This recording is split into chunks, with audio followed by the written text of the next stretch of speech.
네, 오늘 우리가 레위기 20장과 21장을 읽겠습니다. 레위기 20장은 반드시 추구해야 될 죄, 이게 일벌백계에 대한 내용을 얘기하고 있습니다. 레위기 20장입니다. 여호와께서 모세에게 말씀하여 이르시되 너는 이스라엘 자손에게 또 이르라. 그가 이스라엘 자손이든지 이스라엘의 거류하는 거류민이든지 그의 자식을 몰렉에게 주면 반드시 죽이되 그 지방 사람이 돌로 칠 것이요 나도 그 사람에게 진노하여 그를 그의 백성 중에서 끊으리니 이는 그가 그의 자식을 몰렉에게 주어서 내 성소를 더럽히고 내 성호를 욕되게 하였음이라. 그래서 하나님께서 이스라엘 백성이든지 함께 거류하는 타 이방인, 거류민이든지 오늘 함께 생활하는 모든 자들에게 포함되어 있습니다. 오늘 우상숭배, 그것은 바로 모든 그 백성 중에서 끊게 하겠다라고 말씀하고 있죠. 그가 그의 자식을 몰래게 주는 것을 그 지방 사람이 못 본 채 하고 그를 죽이지 아니하면 내가 그 사람과 그의 건속에게 진노하여 그와 그를 본받아 몰렉을 음란하게 섬기는 모든 사람을 그들의 백성 중에서 거느리라. 접신한 자와 무당 박수를 음란하게 따르는 자에게는 내가 진노하여 그를 그의 백성 중에서 거느리니 너희는 스스로 깨끗하게 하여 거룩할지어다. 나는 너희의 하나님 여호와이니라. 오늘 거룩이라는 것은 물론 뭐 여기서 스스로 깨끗하라라는 표현이 있는데요. 어, 이것은 분별입니다. 그러니까 하나님을 믿는 자들은 세상의 많은 자들과 분별해야 되고 또 그것을 하나님의 뜻에 따르는 그런 자가 거룩한 자라고 말하고 있습니다. 너희는 내 규례를 지켜 행하라. 나는 너희 일에 거룩하게 하는 한 여호와이니라. 만일 누구든지 자기의 아버지나 어머니를 저주하는 자는 반드시 죽일지니 그가 자기의 아버지나 어머니를 저주하였은즉 그의 피가 자기에게로 돌아가리라. 예, 효도의 반대죠. 효도를 반대로 하면 또한 반드시 죽여야 되는 그런 경우고요. 누구든지 남의 아내와 간음하는 자, 곧 그의 이웃의 아내와 간음하는 자는 그 간부와 음부를 반드시 죽일지니라.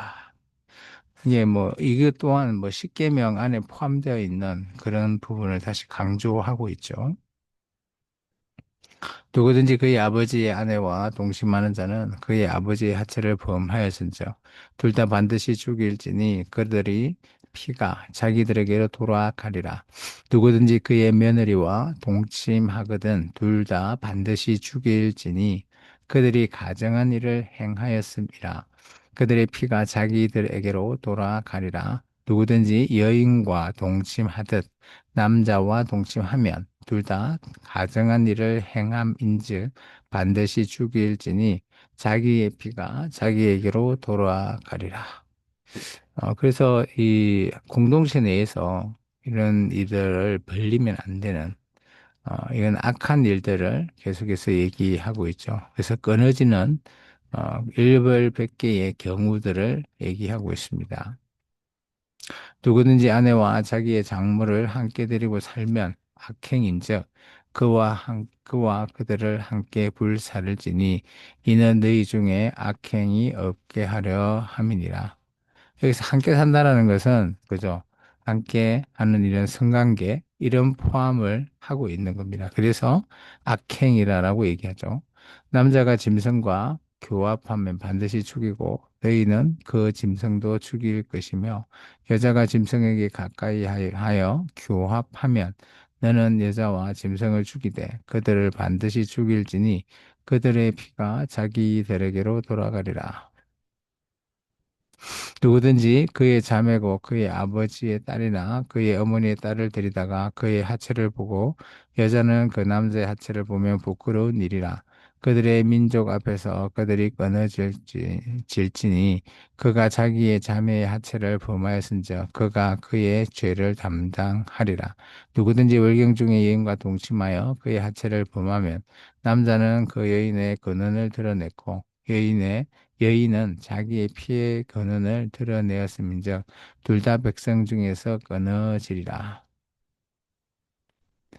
내 이모나 고모의 하체를 범하지 말지니 이는 살부치의 하체인즉 그들이 그들의 죄를 담당하리라. 누구든지 그의 숙모와 동침하면 그의 숙부의 하체를 범함이니 그들은 그들의 죄를 담당하여 자식이 없이 죽으리라. 누구든지 그의 형제의 아내를 데리고 살면 더러운 일이라.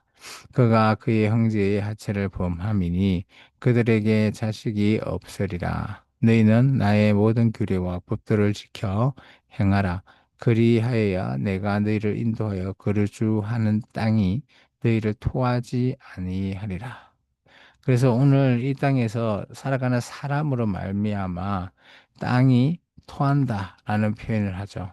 이게 우리가 사는 사람이 선하면 어, 당연히 땅이 토할 일은 없지만 우리가 행하는 사람들이 행하는 악이 넘쳐버릴 때 토한다라는 표현을 통해서 하나님께서 심판을 하시는 그런 부분을 얘기하고 있습니다. 너희는 내가 너희 앞에서 쫓아내는 족속의 풍속을 따르지 말라. 이 얘기는 가나안 족속의 풍속을 이야기하는 겁니다. 그들이 이 모든 일을 행함으로 내가 그들을 가정히 여기노라. 내가 전에 너희에게 이르기를 너희가 그들의 땅을 기업으로 받을 것이라. 내가 그 땅 곧 젖과 꿀이 흐르는 땅을 너희에게 주어 유업을 삼게 하리라 하였노라. 나는 너희를 만민 중에서 구별한 너희의 하나님 여호와이니라. 너희는 짐승이 정하고 부정함과 새가 정하고 부정함을 구별하고 내가 너희를 위하여 부정한 것으로 구별한 짐승이나 새나 땅에 기는 것들을 너희의 몸을 더럽히지 말라. 이 25절은 레위기 11장을 한 줄로 요약한 것 같습니다. 너희는 나에게 거룩할지어다. 이는 나 여호와가 거룩하고 내가 또 너희를 나의 소유를 삼으려고 너희를 만민 중에서 구별하였습니다. 남자가 남자나 여자가 접신하거나 박순무당이 되거든 반드시 죽일지니 곧 돌로 쳐 그를 치라. 그들의 피가 자기들에게로 돌아가리라. 그래서 여기 잘 보시면 마지막 어떻게 보면 지금 우리 시대에 보면 그저 이런 사람들도 뭐 종교인이라고 하지만 이런 접신이나 박순무당 무조건 이 공동체에서 있으면 안 되는 거죠. 왜냐?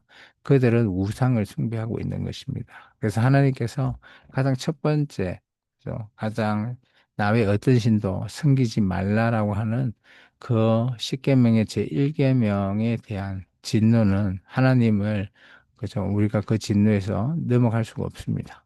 그래서 우리가 이런 공동체 내에서 이런 부분들을 우리는 잘 좀 고려해 봐야 되죠.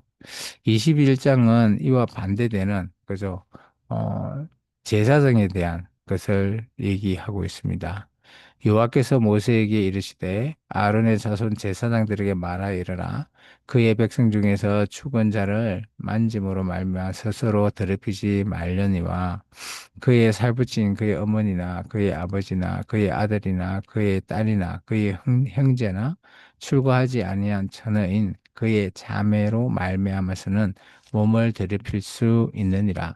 제사장은 그의 백성의 어른인즉 자신을 더럽혀 속되게 하지 말지니라. 아마 이 표현, 제사장은 백성의 어른이다.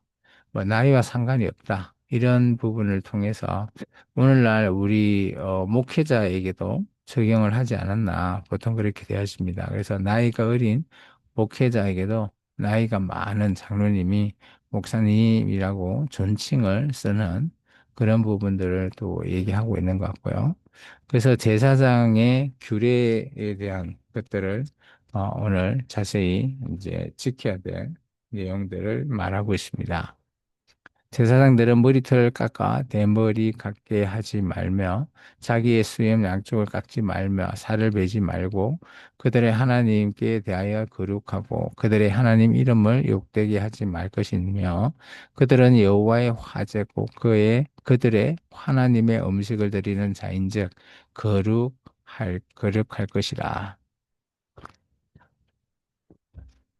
그들은 부정한 장녀나 이혼당한 여인을 취하지 말지니 이는 그가 여호와 하나님께 거룩함이니라.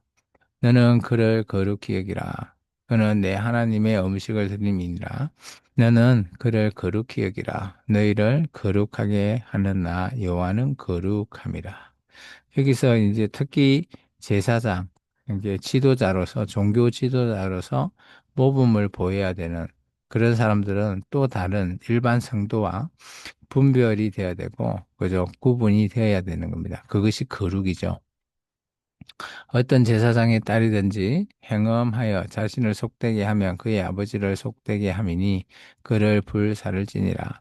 자기 형제 중 간유로 부음을 받고 위임되어 그 예복을 입은 대제사장은 그의 머리를 풀지 말며 그의 옷을 찢지 말며 어떤 시체이든 가까이 하지 말지니 그의 부모로 말미암아도 더러워지게 하지 말며 그의 성소에서 나오지 말며 그의 하나님의 성소를 속되게 하지 말라. 이는 하나님께서 성별하신 간유가 그 위에 있음이니라. 나는 여호와이니라.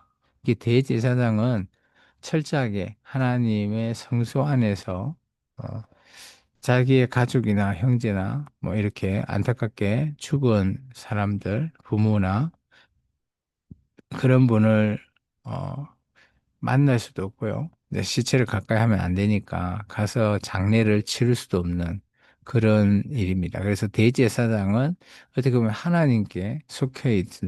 그래서 하나님께 어, 세상에 그 당시에 많은 자들과 완전히 대제사장으로서 모범을 보여라라는 것을 얘기하고 있습니다. 그는 처녀를 데려다가 아내를 삼을지니 가부나 이혼당한 여자나 장녀짓을 하는 더러운 여인을 취하지 말고 자기의 백성 중에서 처녀를 취하여 아내를 삼아 그의 자손이 그의 백성 중에서 속되게 하지 말지니 나는 그를 거룩하게 하는 여호와임이니라. 여호와께서 모세에게 말씀하여 이르시되 아론에게 말하여 이르라. 누구든지 너의 자손 중 대대로 육체에 흠이 있는 자는 그 하나님의 음식을 드리려고 가까이 오지 못할 것이니라. 그래서 오늘 철저하게 제사장과 대제사장은 다른 백성들과 구별해야 된다라는 것을 얘기하고 있습니다. 누구든지 흠이 있는 자는 가까이 하지 못할지니 곧 맹인이나 다리 저는 자나 코가 불완전한 자나 지체가 더한 자나 발 부러진 자나 손 부러진 자나 등 굽은 자나 키 못 자란 자나 눈에 백막이 있는 자나 섭심이나 버짐이 있는 자나 공안이 상한 자나 제사장 아론의 자손 중에 흠이 있는 자는 나와 여호와께 화제를 드리지 못할지니 그는 흠이 있는즉 나와서 그의 하나님께 음식을 드리지 못하느니라. 그래서 제사를 드릴 수 있는 제사자의 조건을 오늘 잠깐 언급하고 있죠. 그래서 하나님 앞에는 무조건 흠이 없는 자. 그래서 제사자도 마찬가지, 제물도 마찬가지, 흠이 없는 것으로 들어야 된다라고 구분하고 있습니다. 근데 이것이 이제 나중에 예수님 시대까지 쭉 갔을 때, 이런 부분들이 예수님께서 그래서 십자가에서 죽으심으로써 이 모든 것들이 다 사라지게 되는 그런 내용들을 우리가 볼 수 있습니다. 그는 그의 하나님의 음식이 지성물이든지 성물이든지 먹을 것이나 휘장 안에 들어가지 못할 것이요 제단에 가까이 하지 못할지니 이는 그가 흠이 있음이니라. 이와 같이 그가 내 성소를 더럽히지 못할 것은 나는 그들을 거룩하게 하는 여호와임이니라. 이와 같이 모세가 아론과 그의 아들들과 온 이스라엘 자손에게 말하였더라. 아멘. 오늘 여기까지 21장까지 봅니다. 레위기 20장과 21장과는 서로 완전 정반대의 내용이죠. 20장 같은 경우는 완전히 우상을 숭배하거나 그리고 그 공동체 내에 백성들 속에서 자라서 하면 안 되는 일벌백계의 악행들을 얘기하고 있고요. 그와 반해서 21장은 이제 지도자, 그것도 종교 지도자인 제사장과 대제사장이 지켜야 될 본이죠. 모범입니다. 그래서 20장은 하면 안 되는 반면교사인 반면에 21장은 정면교사인 제사장의 본을 따라서 제대로 살아가라라고 하는 것을 얘기하고 있습니다. 오늘 하루도 우리에게 우리가 봐야 될 모든 것들에 어떤 사람은 반면교사라서 우리가 하지 않아야 된다는 것을 우리가 볼 때도 있고요. 어떤 경우는 저 사람은 정말 모범이 된다라고 할 때 그 사람은 정면교사로 우리에게 또 다른 길을 따를 수 있게끔 제시하고 있습니다. 그래서 성경에서는 하라 하지 말라라고 하는 것이 이렇게 구분되어 있습니다. 이것을 잘 구분하고 분별하는 것이 오늘 거룩입니다. 그래서 오늘 하루도 거룩한 삶을 살아가는 저와 우리 생명나무 모든 성도들이 다 되기를 주 이름으로 축원합니다. 기도하겠습니다. 아버지